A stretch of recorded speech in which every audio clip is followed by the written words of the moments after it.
কেনটা high, hello বন্ধুরা, তোমরা সবাই কেমন আছো? আমি ভালো আছি। আমার কিছু কথা তোমাদের সাথে শেয়ার করব, আমার জীবনে কিছু ঘটে যাওয়ার কথা। হ্যাঁ, আমিও একটু সাধারণ ঘরের মেয়ে কিংবা বউ। আমারও স্বপ্ন ছিল সবার মতন ভালো হয়ে ভালো ঘরের বউ হয়ে থাকবো, লেকিন সুখ বেশি দিন কপালে সয় না। এমন কিছু ঘটনা আমার জীবনে ঘটে গিয়েছে।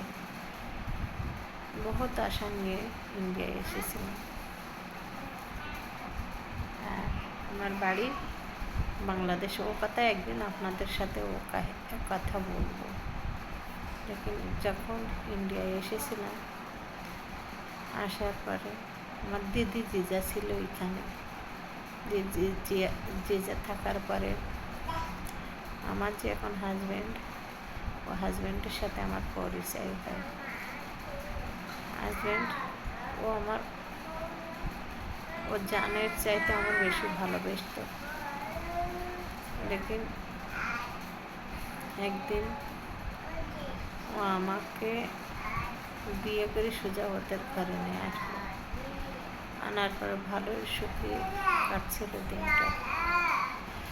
এভাবে কাটতে কাটতে 2 বছর হয়ে গেল। 2 বছরের পর আমার মেয়ে পেটে আসে। বন্ধুরা, পেটে আসার পরে আমার জীবনে এক দুর্ঘটনা ঘটে গেল। ও দুর্ঘটনা হচ্ছে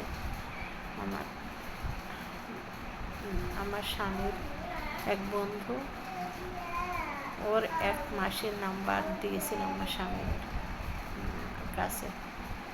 দেওয়ার পরে আমার মাসের নাম্বার দেওয়ার পরে আমার স্বামী ওর সাথে কথা বলতে থাকলো। লেকিন তখন থেকে আমার স্বামীর হয়ে গেল। ওদের দুজনে ভালোবাসার মহব্বতে জড়িয়ে পড়লো। জড়িয়ে পড়ার পর আমি কিছু কিছু বুঝতে পারতাম, লেকিন তারপরেও আমি ভরসা করতে পারছি না যে আমার স্বামী এমন করে আমার সাথে করতে পারে। আমার স্বামীর কাছে জিজ্ঞেস করলাম